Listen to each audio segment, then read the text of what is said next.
ভারতে কোন দল ক্ষমতায় আসলো তা দেখার বিষয় নয়। বিএনপি স্বাধীনতা ও সার্বভৌমত্বে বিশ্বাস করে, তাই যেই দলই ক্ষমতায় আসুক সম্পর্ক একই থাকবে বলে জানিয়েছেন বিএনপির স্থায়ী কমিটির সদস্য গয়েশ্বর চন্দ্র রায় এমপি।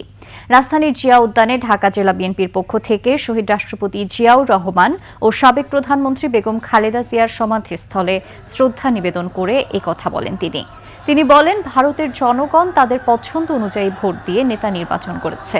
নির্বাচিতদের অভিনন্দন জানাই। তাদের অভ্যন্তরীণ বিষয়ে কোনো মন্তব্য না করে নিজ দেশের জনস্বার্থকেই গুরুত্ব দেওয়ার কথা বলেন বিএনপি নেতা।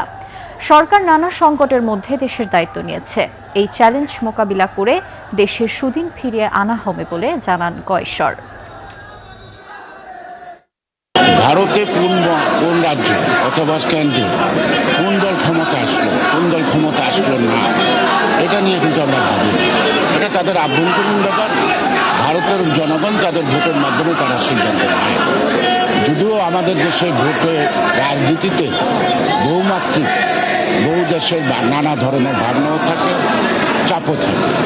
তো আমরা সেই দিকে স্বাধীনতায় বিশ্বাস করি, সার্বভৌমত্বে বিশ্বাস করি। অন্যের সার্বভৌমত্বের প্রতিও আমাদের একটা সম্মান আছে।